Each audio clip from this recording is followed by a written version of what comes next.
Wyoming is known for its towering mountains, world-class national parks, and vast landscapes that seem to stretch forever. But in the least populated state in the United States, many small communities struggle against harsh weather, isolation, and the collapse of industries that supported them for decades.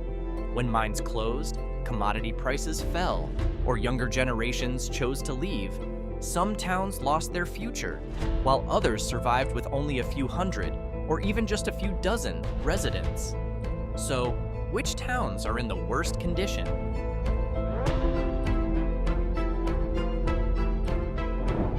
It's hard to believe that this nearly abandoned town was once one of Wyoming's largest uranium mining centers. Jeffrey City began to grow in the late 1950s after uranium deposits were discovered in the Gas Hills area. Within a short time, thousands of workers arrived. But its boom years did not last long. When uranium prices collapsed in the early 1980s, mining companies began shutting down their operations.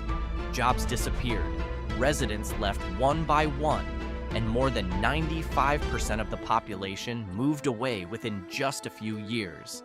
Today, only a handful of residents remain, along with rows of empty buildings lining Highway 287. With so few people left, the U.S. Census Bureau no longer reports a consistent median household income for Jeffrey City.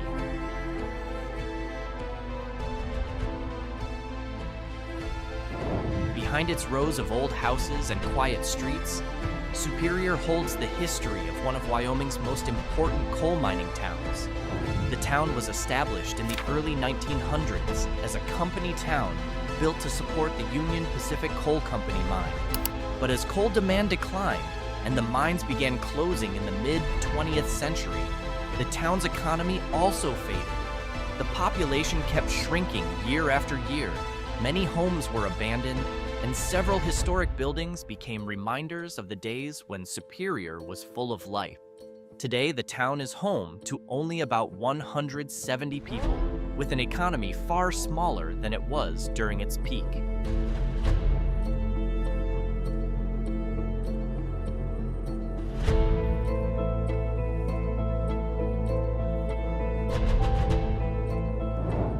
Reliance may look like a quiet small town, but it was born from the coal industry that once supported thousands of people across Wyoming.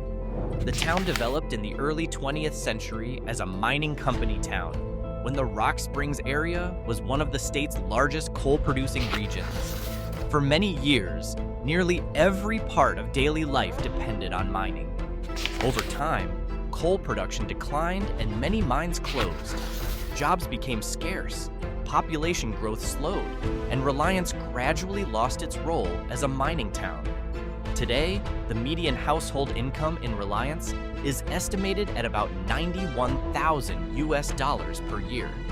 Although that figure appears relatively high, the town's economy is no longer driven by the coal industry's former prosperity, but by a variety of jobs in the surrounding Rock Springs area.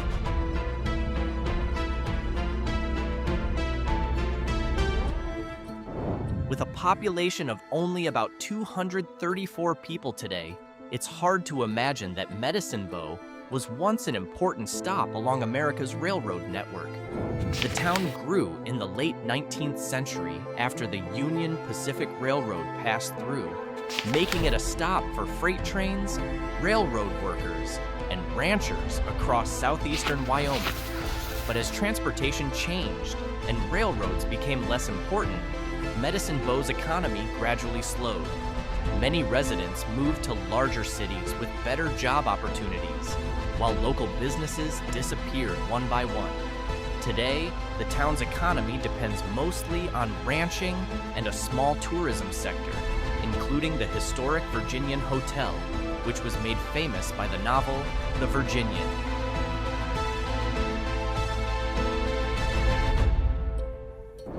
Located in the wide-open desert of southern Wyoming, Wamsutter is one of the state's most isolated towns.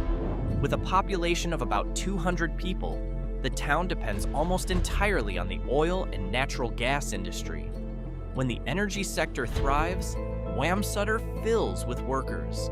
But when energy prices fall, the local economy slows as well. These boom and bust cycles have made it difficult for Wamsutter to achieve steady growth. Job opportunities outside the energy sector are extremely limited, while access to healthcare, shopping, and entertainment requires residents to travel dozens of kilometers to nearby cities such as Rock Springs or Rawlins. Although it sits along Interstate 80, Wamsutter is better known as a stopping point than a destination.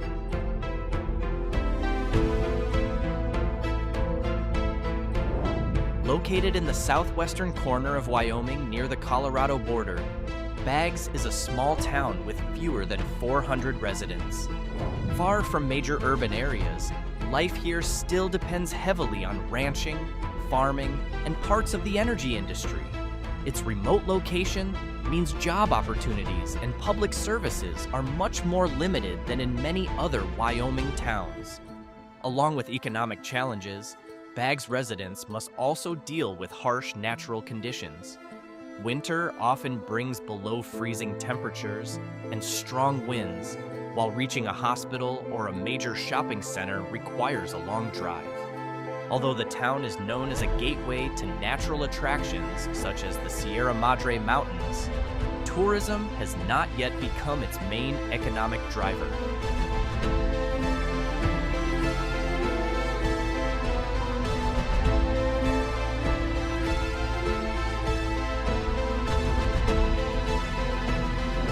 Don't be fooled by the name.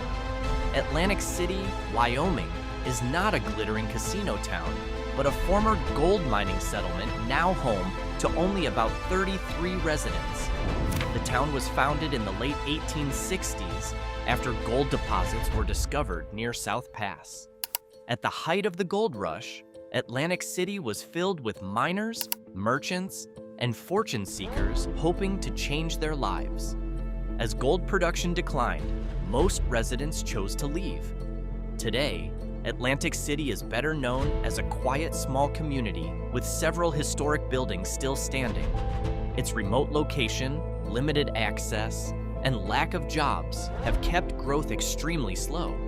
Although tourists occasionally visit because of Wyoming's gold rush history, Atlantic City remains a clear example of how a once booming town can lose its vitality after its natural resources begin to disappear.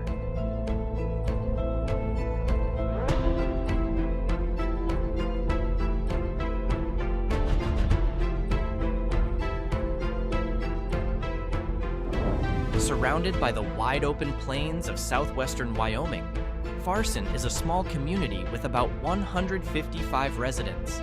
The town is known for ranching and farming, especially hay production and cattle raising, which still support much of the local economy. Its distance from major cities means reaching healthcare, schools, and shopping centers often requires a long drive. Jobs outside farming and ranching are also very limited, causing many young people to move to cities with better opportunities. Although Farson is known for the Farson Mercantile, a popular roadside stop for travelers, the town's economy still operates on a small scale.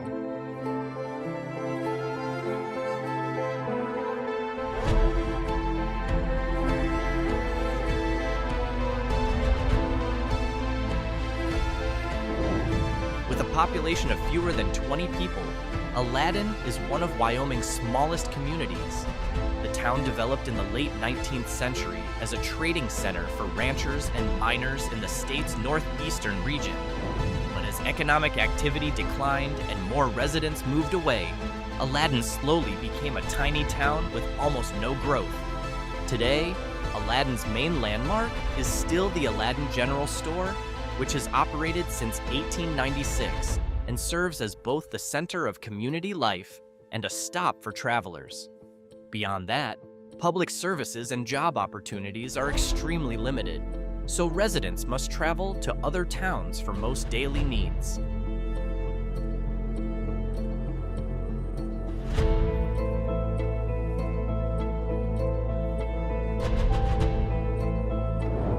Among Wyoming's many small towns, Kirby is one of the easiest to overlook. the community is home to only about 60 residents, with daily life still centered on ranching and farming. Without major industries or a thriving tourism sector, economic activity in Kirby remains very limited. Its remote location means residents must travel long distances to reach hospitals, shopping centers, and other essential services. That also leaves relatively few job opportunities, prompting many younger residents to move away in search of a better future. Kirby faces the same challenges as many other small Wyoming communities: slow population growth, limited economic opportunities, and a continued reliance on farming and ranching as the backbone of local life.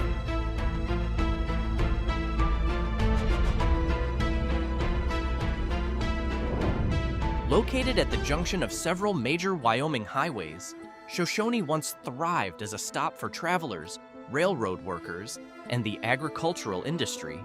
Today, the town of about 500 residents is no longer as busy as it once was. Declining transportation activity and limited economic opportunities have kept Shoshone's growth relatively slow over the past several decades.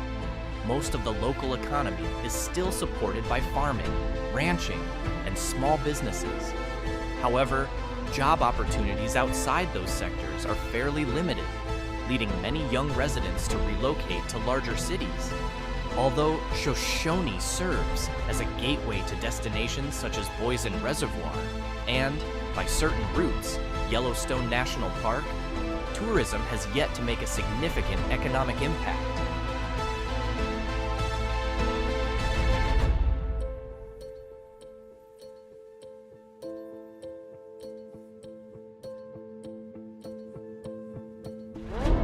Situated along the Powder River, Kaycee is a small town with about 290 residents. Since its founding, the town's economy has been closely tied to cattle and sheep ranching, which remain its primary economic drivers today. Although Kaycee is well known for its rich cowboy heritage, job opportunities outside ranching and local businesses are still quite limited. Its distance from larger cities also makes access to modern services and amenities less convenient than in other areas. As a result, many young people leave Kaycee to pursue higher education or better career opportunities. At the same time, the town has preserved its quiet rural character and continues to attract visitors interested in the history of the American West.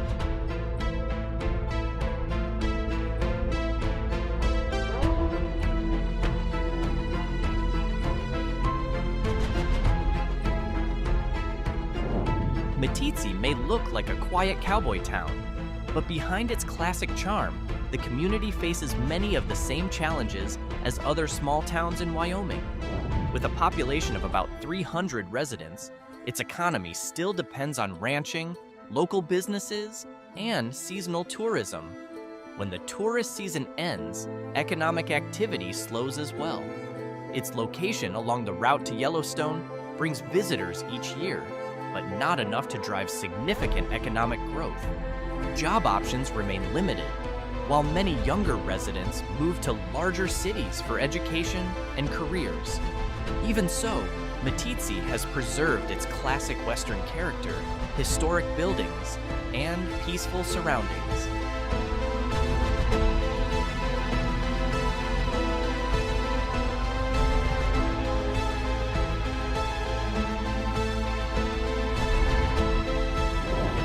Surrounded by beautiful mountains and canyons, Ten Sleep offers scenery that contrasts sharply with the challenges faced by its residents.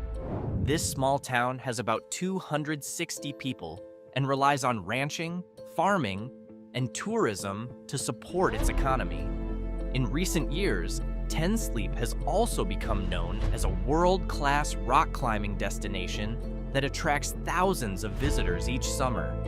However, tourism is seasonal and has not created many year-round jobs. Outside the holiday season, the local economy slows again. Its distance from major cities also means access to essential services and facilities remains limited.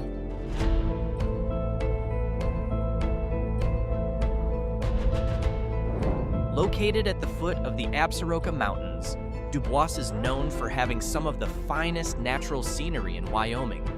Although it has only about 1,000 residents, the town serves as a gateway to Shoshone National Forest and depends heavily on tourism and ranching as its main economic sources. However, few job options outside tourism and local businesses. Economic activity is also highly seasonal, so when visitor numbers fall, many businesses feel the impact. At the same time, the relatively high cost of living for such a small community creates another challenge for some residents.